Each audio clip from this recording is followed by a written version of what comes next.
magaalada London ayaa lagu qabtay xaflad loogu dabaaldegayo guusha doorashada hogaamiyaha xisbiga Labourka ee degmada Kensington iyo Chelsea Consular Kasim Ali. Fududeynta xafladan oo ay lahaayeen bahda London Taxi Association loona soo gaabiyo Somcab ayaa waxaa ka soo qayb galay siyaasiyiin, ganacsato, culimaawidiin iyo dhammaan qaybaha kala duwan ee bulshada ku dhaqan magaalada London iyo waaxigeeda. Suuliyiintii ka soo qayb gashay xafladda oo ka hadlay goobta ayaa waxaa hadaladoodii ka mid ahaa. The reason I say all this is because this is a very, very important election.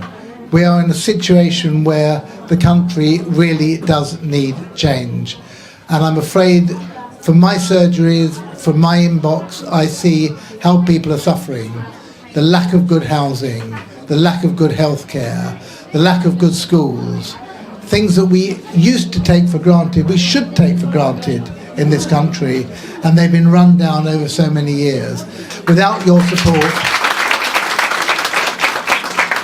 I absolutely mean it, without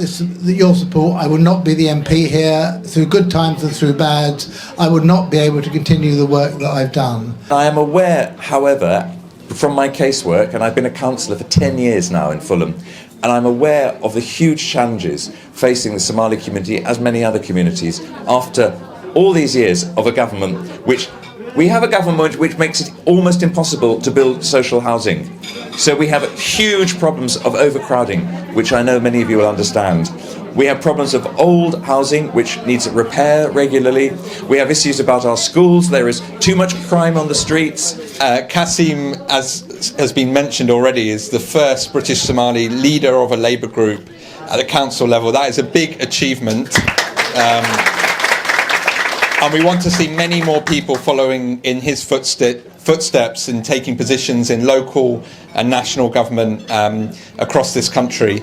Lived and studied in East Africa for 2 years in Uganda,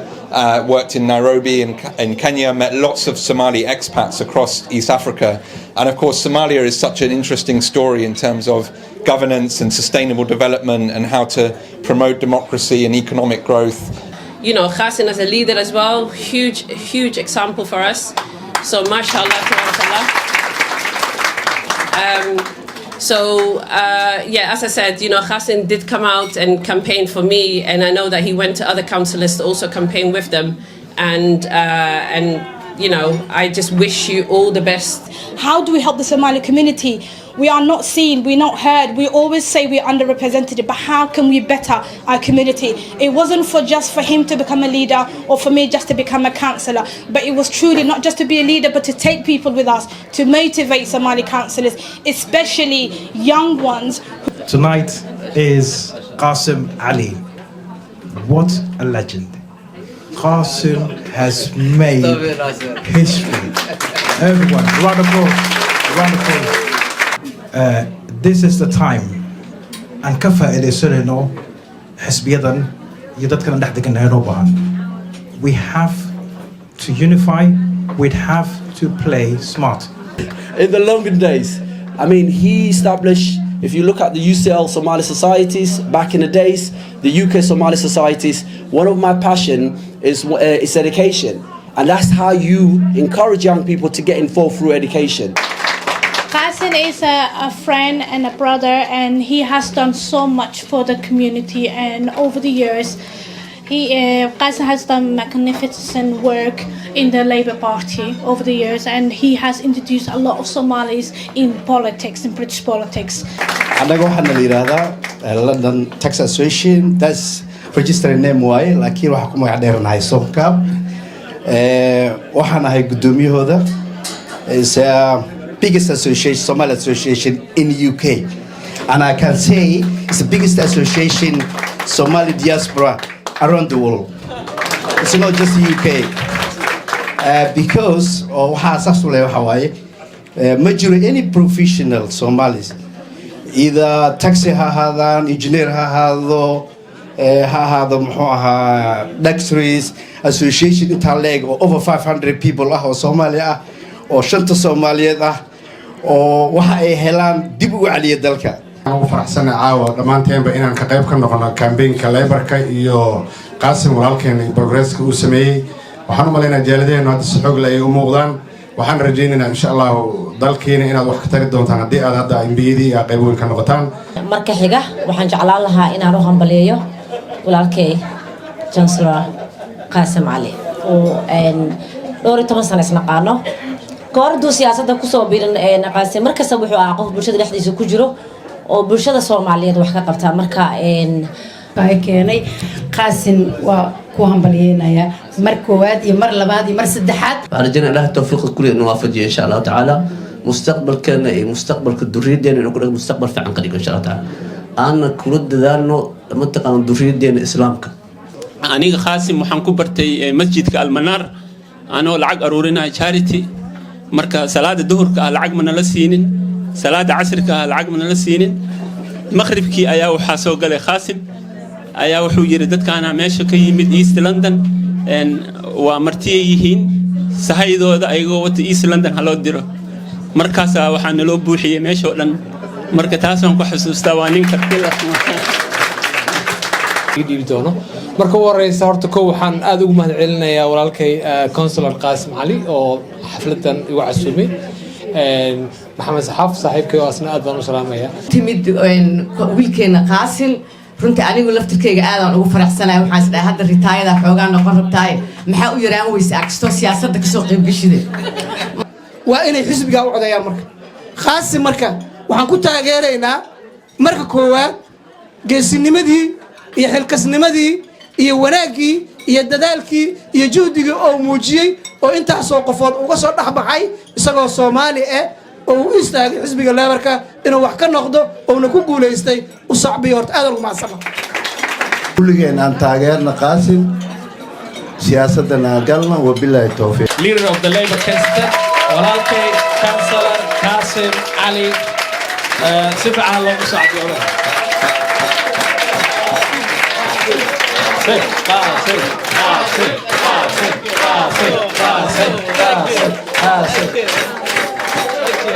janiga hadda aniga aan Kensington and Chelsea leaderka aan kaga noqday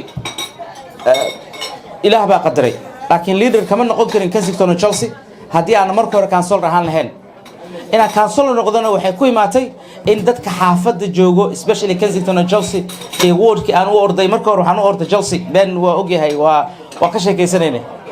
Chelsea aan u orday kuma guuleysan kadib waa soo baxay Kensington waxa ay close to home inaan maarta ka ordo waxaan uga mahadcelinayaa arintaas marka family ugu horeeyay ee inta members noqday dadku waxay u maleeyaan siyaasiyiinta ka soo baxaan waa members inay noqoto rounds Gironia la soo maraa sida gobol ciyaariga gobolada in badan oo kamid waa taqaaneen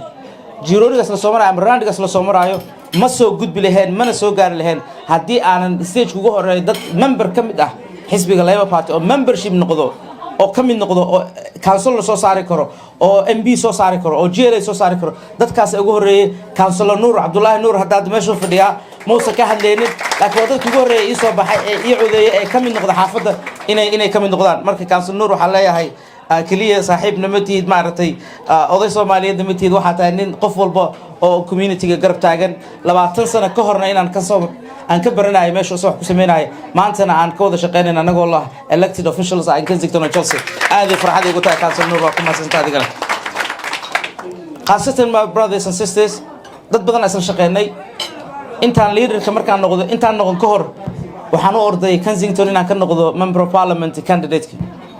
waa long story uma leeyahay hadda inaad diyaar u tihiin inaad maqashiin laakiin waxa ii soo baxay ma ku guuleysan mana rabo dadka hadda ku guuleysan inaan sheego because waa loo kala tagay hawshaas waxa ii soo baxay laakiin a vision oo aan u baahanahay inaan dhamaanteen aan wada fahanno vision kaas oo ah in la helo dad Soomaaliyeed oo horta fahamsan actually fahamsan sida siyaasadda UK u shaqeyso qof kasta uu dhihi karaa kana sameeynaa kaasa sameeynaa laakiin fahamka inaad la fahmo waqti ay qaadanaysaa marka insha Allah ta'ala waxaan rajaynaynaa inaan ku dadaali doono inaan dhisno waa korontana way sheegtay khadra way sheegtay the first organization or politically active ah oo UK siyaasadeeda la xiriirto meel kasta oo UK Soomaalida joogna deegaanna ahna wax u qaban karto hadii alla idmo oo ku xiran members of the parliament oo ku xiran maxaliyada councillors ku xiran GLA waxaan ku qasbanaa inaan sameeyno sida darteed insha Allah ta'ala sanadkan intuu soo dhamaanin waxaan rajaynaynaa inaan soo saarno aan launch gareyno British Somalis organization insha Allah ta'ala oo aad dhammaantiin memberkooda noqon kartaan keliyana ma ahan waxay soo saari doontaa next generation aniga meeshan waa imid waa ka tagaa dad kale waa joogaan oo ay ka tagaan laakiin next generation aan soo saarno dadkaas ayaa waxa u furmaysa dariiqa economically dhaqaalaha dariiqa waxbarashada qof kasta wax soo bartay PhD soo qaatay master soo sameeyay qaarkood shaqooyin laguma helo waad ogtiin dadku waxay yiraahdaan ma ahan maartay waxa soo bartay waa qofka taqaanid waxa taqaanid ma ahan real waa qofka taqaanid shaqooyinka wadankaana systematically iyo waxyaalo badan dadka aad taqaanid ay ku xiran yihiin waxaan rajaynaynaa insha Allah organizationkaas inaan sanadkan insha Allah taala inta ka dhiman aan soo dabaaldigi doono aan keeni doono hadii Ilaahay subhanahu wa ta'ala haddaba marka hadda maadaama walaalayaal aad nagala soo qayb gasheen xafladan waxaa muhiim ah inaan sheegno waxaan ku jirnaa waqtiga electionka waad aragteen Andy Slaughter oo in badan ka wada shaqeynay last campaign 2019 ugu dambeeyay hadda markuu soo marayay maqaadan meeting ku yeelanay oo dad badan kala soo qayb galeen laakiin meeting uu ka duwan yahay kii hore marka wuxuu noo yimid anagoo leaderin ah anagoo hogaamiyaal noqonay anagoo systemka si fiican u fahamsan oo maaragtay baarlamaan ha noqoto iyo meel kale ha noqoto madaxdii la soo shaqeynay uuna fahamsan yahay waxaa kaloo ka mid ah Ben Coleman oo xaafadii aan ka orday Kensington Chelsea xaafadii aan ka bilaabay ee wadadaas aadka aan maaragtay u xasuusto 328 bus la dhaw aan ka bilaabay anoo jaamacadna aadayo baskaasna ka wadi jiray is the same Chelsea Walls End ama la yiraahdo Kings Road inaan u ordo oo xataa waliba la eega badiyay si aad u fudud alxamdulillah way fogeed inaan badin because waqti badan ay ka qaadan lahayd commuting inaan u sii socdo hadda ninka asaga ah wuxuu ordayaa inuu meesha MP ka noqdo waxaan rajaynaynaa inaan kala kaalmeyn doono haddii Ilaahay yiraahdo si aan u helno MPyo UK ka tirsan ee danaha dadka Soomaaliyeed intana ka shaqeeyo wadankiina institutional building ka caawiyo walaalayaal waqti badan ayaan soo marno dhibaato ah 14 sano waa waqtiga aan hore u socon lahayn waxaan rajaynayaa insha Allah taala inaan heli doono dawlad Labour oo ka isaan prime minister ka yahay oo ummadda dhibaatada haysta wadankana ka bixiso ummadda Soomaaliyeed dal iyo dibadna wax ugu qabato